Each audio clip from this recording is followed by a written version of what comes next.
My name is Molly Curley O'Brien. It's really great to be here. We're here to talk about funding and implementing your wildfire resilience plan.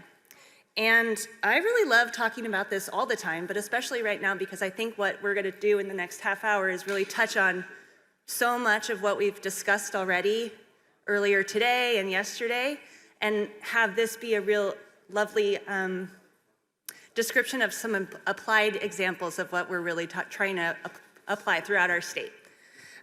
So before we get started, I just want to see, by a show of hands, who's currently trying to pursue funding for a plan, a wildfire resilience plan that they have in mind. Why don't you try to reach up higher and maybe stretch to the side a little bit? All right, and then who here is currently implementing a plan that's been funded by grant dollars? Maybe try the other arm and stretch to the other side. And who's here is trying to do both? Who's doing both at the same time, going after more money to do some cool things? Why don't you just get up for a second, stand up and just reach the stars? You all need it, you guys. It's been a hard day and a half. Good job. All right, you're welcome to do that too if anybody else. It doesn't mean that just because you don't have grants doesn't mean you can't stretch. I think we're in some good company here, right? We can talk a little bit. So I want to introduce a couple of people. We have first Deborah Glazer, is the Climate Resilient Communities Project Director at the Nature Conservancy in California, focusing on disaster resilience, land use, and biodiversity conservation. Much of her work focuses on communities in the wildland-urban interface that are experiencing high wildfire and flood risk. Deborah has over 15 years of experience working both in the US and internationally to advance nature-based solutions for climate adaptation and resilience with a focus on equitable partnerships and solutions. She received her master's at the Bren School of Environmental Science and Management, specializing in climate and environmental policy. And then we have Will Evans, co-founder and executive director of the Clear Lake Environmental Research Center in Lake County. Founded in 2014, CLERC serves as a steward for environmental and economic sustainability of Clear Lake, its neighboring lands and waters, local communities, and beyond. Since the Valley Fire in 2015, which at the time was the third most destructive fire in California history, Will has focused his career on implementing restoration and mitigation projects in areas impacted by fires in Lake County. CLERC stepped into the role of coordinating landscape-scale forest health and fire resilience projects in Lake County by securing multiple large grants from CAL FIRE for fuel reduction, workforce development, and planning future projects. To date, CLERC has been awarded $26.2 million since 2019 from state and federal sources to achieve wildfire resilience, including fuel reduction and 6,000 acres of federal and non-federal land. He's going to take the stage and walk you through a couple of the projects that CLERC's been working on.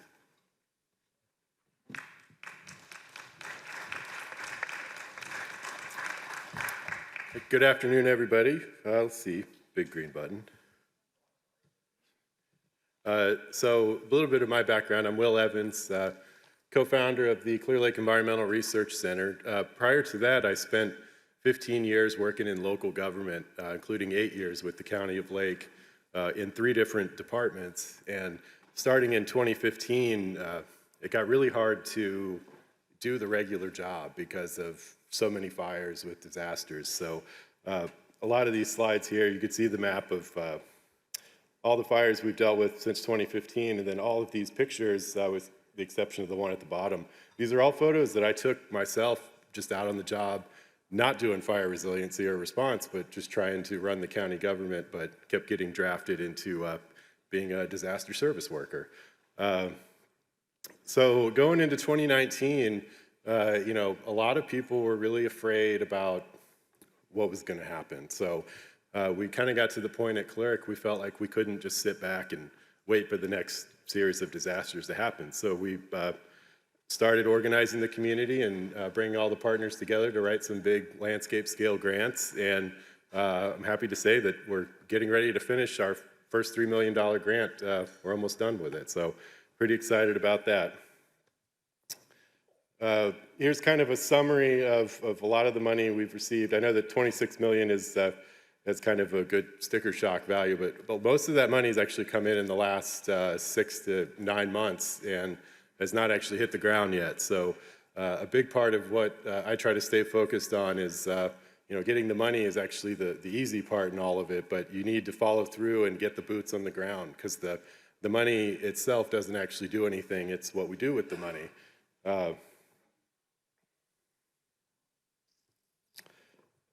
So with that, I thought if I had a slide full of disaster photos, I would also include a slide full of happy photos. Look at the impact we are making on the ground. Here's a lot of the projects we've done. We've done thousands of acres at this point. I kind of started losing track of the exact number because it changes every day, but happy to be here, happy to share what I've learned and kind of the tricks and tips and things like that. So thanks.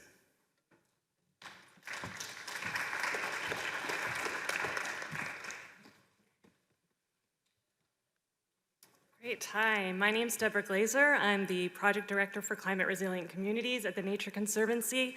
We're a global environmental organization with a mission to protect the land and waters that will support us all. We work in 72 territories and countries in all 50 states.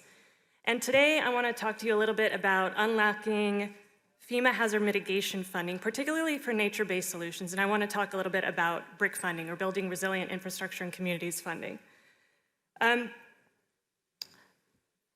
The Nature Conservancy of California has been in a cooperating technical partnership with FEMA Region 9 since 2019. And the objective of this partnership is to really accelerate funding for nature-based solutions and to make it available to communities and accessible to communities. So on the FEMA side, that means we write a lot of reports where we're examining the cost effectiveness and the ecological effectiveness of nature-based solutions. And some of those reports you can see are here. And on the timeline, and for the sake of time, I'm not going to go through the timeline, just to say that you can see that the rate and pace of policy evolution at FEMA to support nature-based solution has really been picking up over time. And actually the last round of BRIC funding, we saw that there were 64 projects out of 125 that supported elements of nature-based solutions. So that's a huge win. Now, on the community side of the partnerships, our role is really to do technical assistance. It's to develop guidelines and tools that really support communities to get to this money.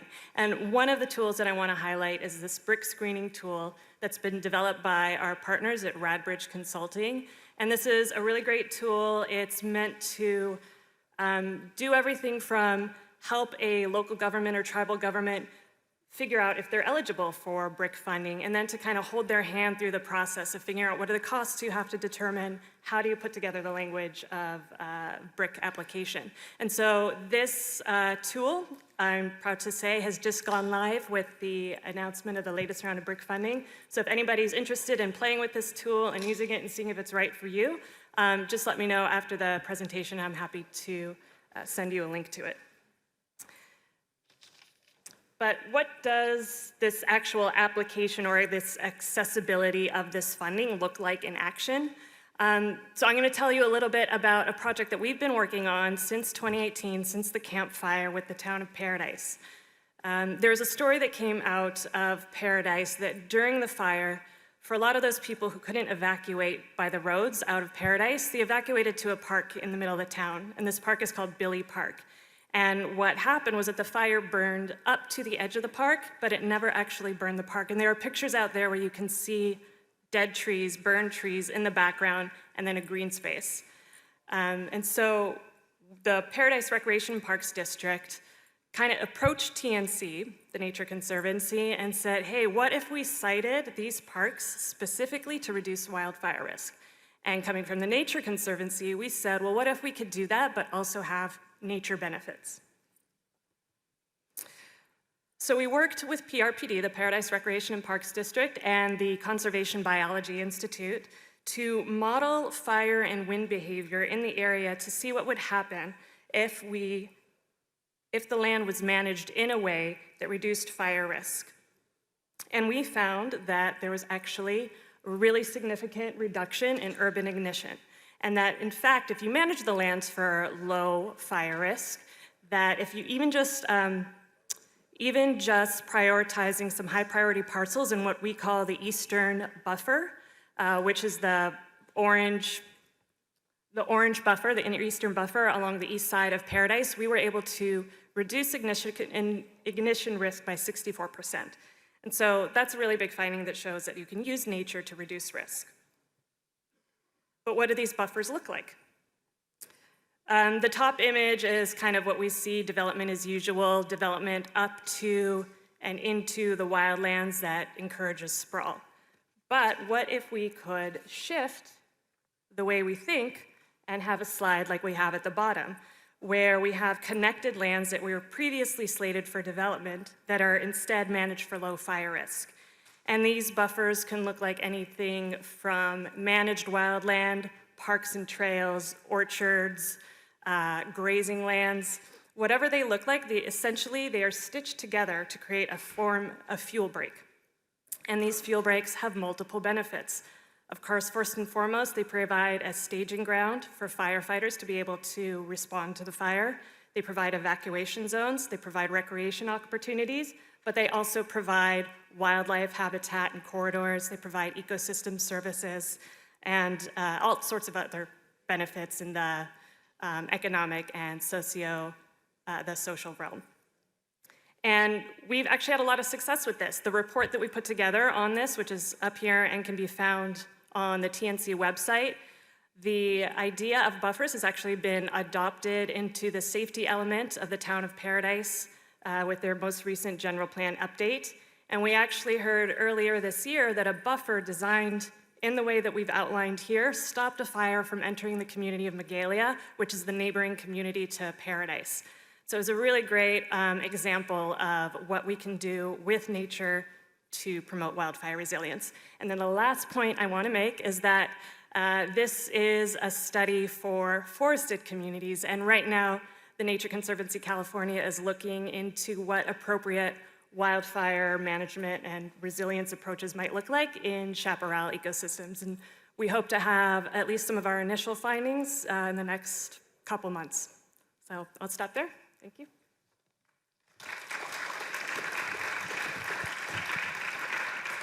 Thank you, Deborah. Thank you, Will. I think it's so exciting that you two are up here to really talk about, at a bird's eye view, what an entire organization is doing with these grant funds to implement projects, and then diving deep with your example, Deborah. I want to actually go back to the panel that we had before lunch. There was a question about capacity building around how do you build capacity to develop these types of proposals to have them be competitive? And so my question, let's start with Will, is what is your experience building capacity within your organization and within your community to develop a competitive proposal for consideration? Well, and then a follow-up is administering it if you want to. Okay.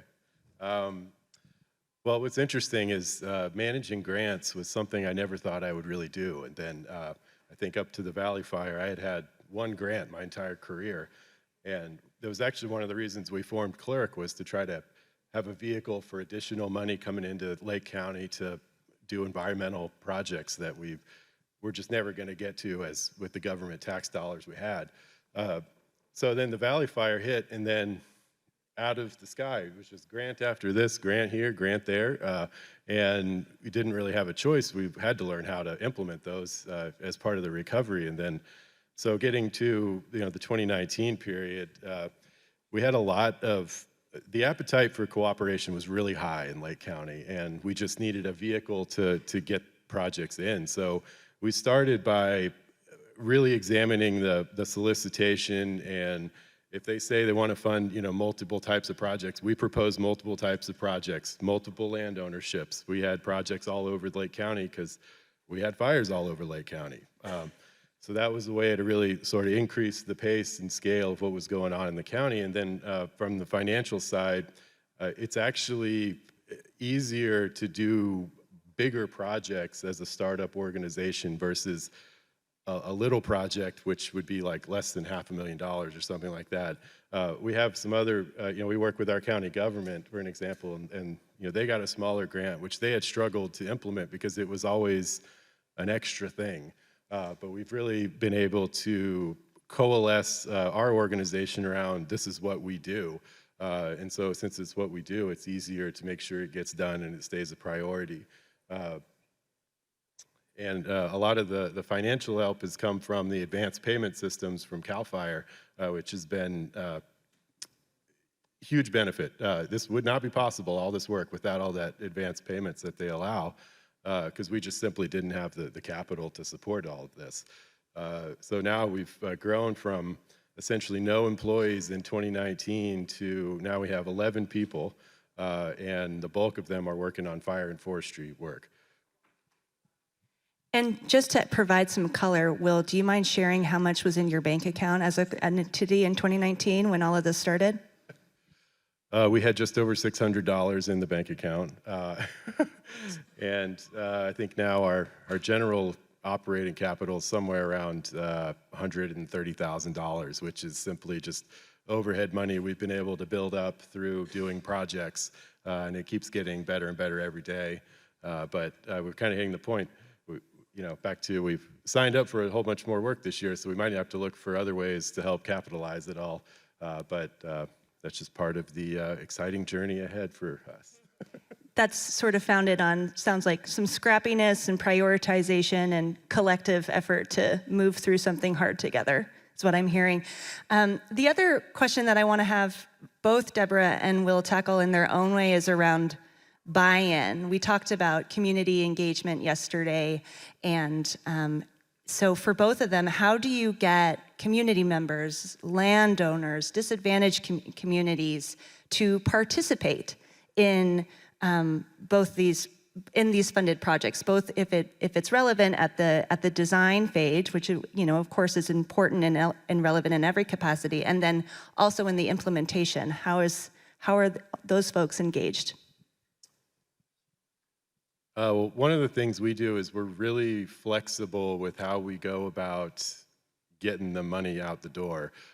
So we utilize landowner agreements for landowners that want to do their own work and have a history and capacity of doing that.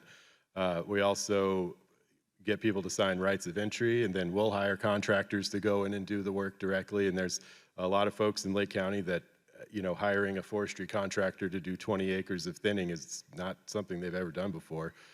And then we also do sub-awards to other smaller community groups like the Canocti Fire Safe Council, or the South Lake Fire Safe Council, which they don't have any employees, but they have programs and they are really connected to the people in the community. So we've been able to serve as sort of an intermediary with them where they've talked about going after grants themselves, and then we approach them and it's like, oh, we'll deal with you, and then you deal with all the state paperwork. Sounds great. So that's been one of the ways we've been able to really get a lot more done without having a whole lot of capacity within our own organization. Delegation. And Deborah, you want to take it on? Yeah, I think our example, I think the town of Paradise, it's a little bit different because of course they went through the fire. It's a post-fire community, so there was almost immediate buy-in for building back in a way that was fire resilient. We talked to, somebody talked a little bit yesterday about, people want to live where they've lived and they don't want to move. They want to be able to get their home back.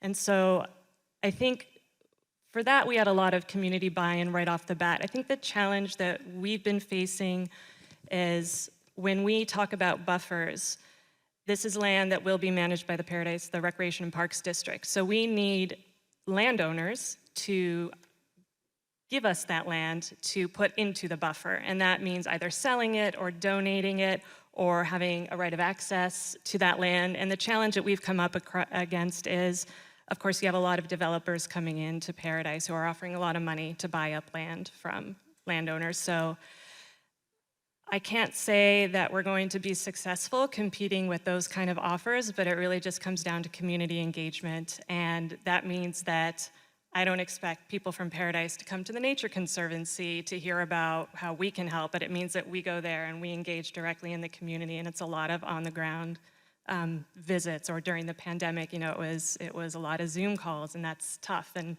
I think we talked a little bit yesterday, but it's how you do that community engagement. What time are you holding these meetings? What kind of services are you providing to make sure that people who have children are able to participate?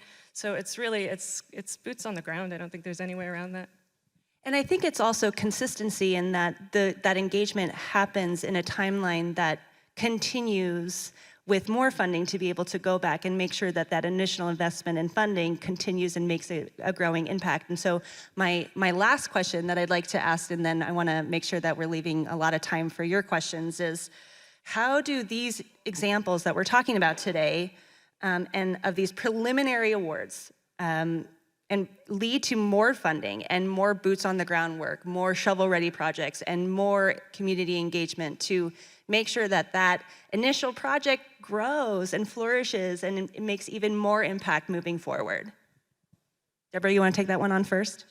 Sure. So the grant that we have through FEMA, through the BRIC grant that we have, is called a CNCB grant. It's a capability and capacity building grant. So it actually really is a scoping grant.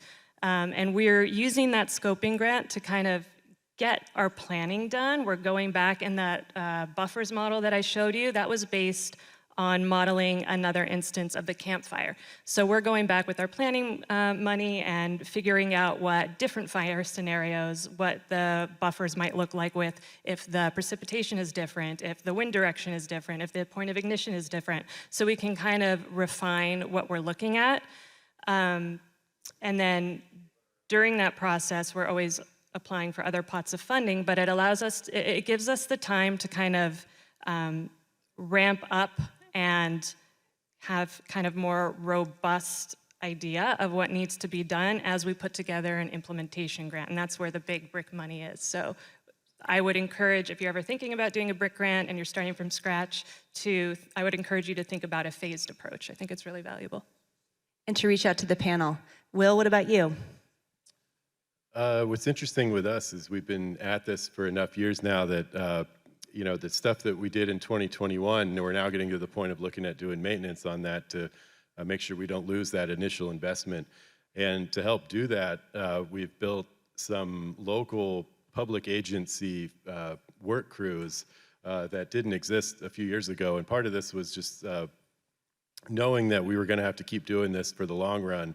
And over time, we needed to reduce the cost of that.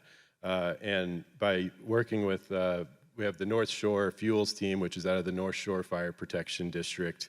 They have a 10 to 15 person hand crew. I say 10 to 15 because it was originally 10 and now we're trying to grow it to 15 with some of our new funds.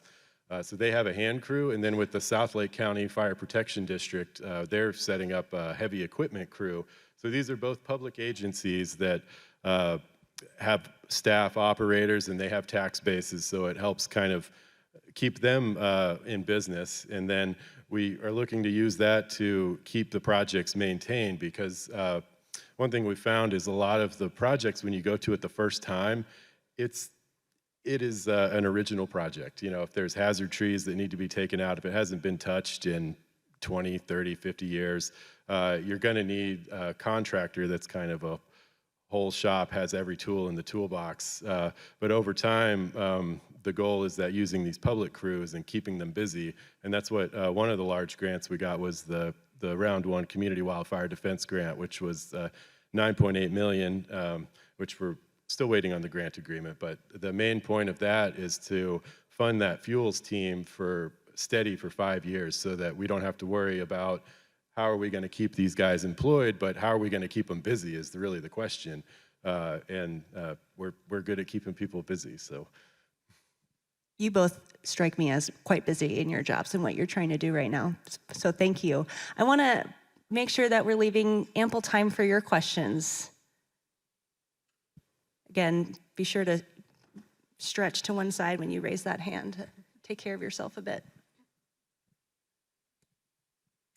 So my question ties to the last question y'all just discussed, and I think I might take perhaps a more pessimistic approach at asking it than Molly did, so apologies for taking that perspective. But I'm curious to hear how y'all approach applying for funding and convincing the higher powers to go after funding for projects that will result in costs down the road, maintenance or long-term costs. How do you convince the people that need to be convinced that this is a worthy investment that will result in costs down the road as well, if you are hoping to keep those impacts into the future? I can feel that as far as the public agency work crews, I didn't have to ask them. They did those things on their own. And part of it was they kind of knew clerk was in the community going after these funds that were available. And the local fire districts are in the front lines of dealing with the problem.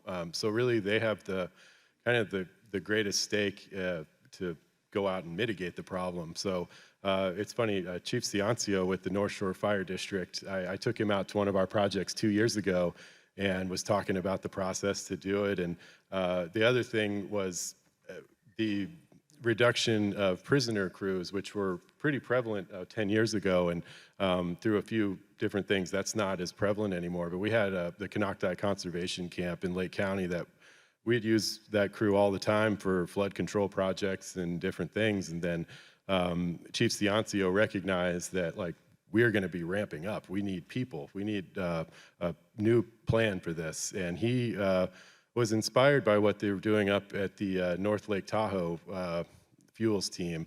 And that was kind of the inspiration for it. And then I kind of just made a handshake deal. It's like, all right, if you hire the crew and deal with that part of it, I'll try to get as much funding to keep the work going as we can. And it's a good division of labor because clerk, we're a really small shop. We have 11 people and we deal with a lot of paperwork, environmental review, interfacing with landowners, getting rights of entry signed, all of the administrative part of the project. And then what we don't do is hire a whole bunch of people with heavy equipment. That's a whole different can of worms. And right off, like the North Shore Fire District has 5, 6, 7 fire stations where they can store equipment in places, and they're pretty plugged in. So it was a really kind of a good collaboration that came about very organically. And then as far as private contractors go, Lake County is actually in a pretty good position where there are companies that do a lot of this work that are based in Lake County, and then they leave and go to Napa and Sonoma and more wealthy counties to actually pay the bills and get work, stay in business. And then they are based in Lake County because it's a lower cost county, lower cost land. And so when we work with them, they're thrilled that they actually get the opportunity to work in the community that they're based in. And then, you know, my goal with them is to try to keep them in the county as much as possible. And at this point, we've actually only had one project where we hired a company that was not based in Lake County, in a sense that when we went to pay the invoice, the check went to an address in Lake County. And that's not what I expected. Take a stab, yeah. Yeah, I don't think I have the satisfactory answer for you either, because Paradise, the Parks and Recreation Department, is who approached us to do this job, and any of this buffer land would be under their management anyway, and they have to do that maintenance on the ground. So one thing we have done with the planning money that we have is to try to cost out what long-term operations and maintenance looks like for getting to desired future conditions on different parcels that we've identified as valuable to have in the buffers, and then what long-term maintenance would take, whether it's mechanical thinning or grazing or whatever the approach would be, what the cost of trail maintenance, because it's this Parks Department, we even, I think, had a line for, you know, the doggy bags that you have. Sorry if your dog goes on the trail, what the cost to keep those stacked. And then, you know, easement costs, factoring those in. And so we've kind of thought ahead to what those costs might be so that it can inform our future grant applications, but it's going to fall under Recreation and Parks anyway. They're going to do that maintenance. I can take a quick stab at it too, and then we can wrap up. I think, Anna, what you're getting at is a notorious issue that we see not just in wildfire for grant funding, but any sort of capacity where maintenance and monitoring is just hard to fund. It's not sexy to fund that when you can fund new and innovative, you know, projects that are on new land, or, you know, that have something different to show up on a report. And you see, and what we're seeing is that there are other people that are stepping up, or that there are different grant programs that are changing their policies and their priorities to be able to fund what's already been invested in. And I think it's a slow crawl towards that type of progress, but it is showing up in different ways, especially with philanthropic arms also in the mix to be able to do that type of work. We are out of time though, so thank you very much, Will and Deborah, for your chat today. Thank you.